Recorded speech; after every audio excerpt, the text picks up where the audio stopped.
Hey everyone, it's Adriel from ActiveDEMAND. Today I wanted to show you this funnel view feature that we just released recently here.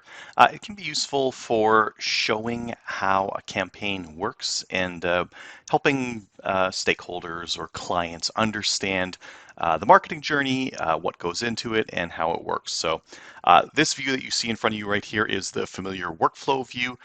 It works for, contacts come in some way and we do some processing to them. Now what we've added is this funnel view on the side. When you toggle that funnel view, the look changes a little bit and we change what's possible inside the workflow. Now we can show different campaign sources, so traffic sources. And we can also show different things like landing pages or campaigns and that kind of a thing. So those become possible as well.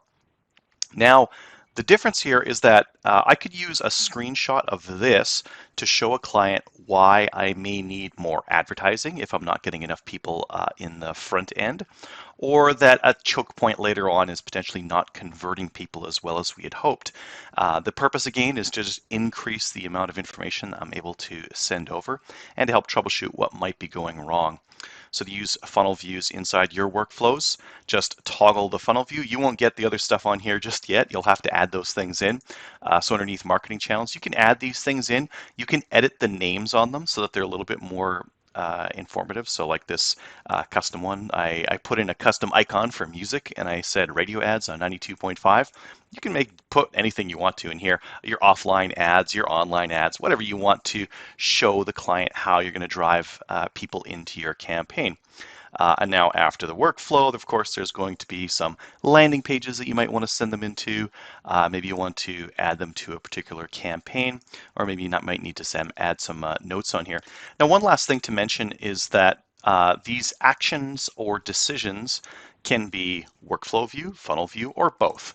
So you can see here some of these are funnel and workflow views, whereas some of the other ones that I'm using are funnel view only. So you choose where you want to put them in. I would say that the nice thing here is that I can switch very quickly from this is how it could work to this is how it works very easily, and my clients can see that. And it's very easy to, again, show the client how it's working, how we're driving traffic in, what squeeze pages or surveys or forms or whatever we're using are there, and then as well diagnose how the performance is going as we go along. Thanks for watching.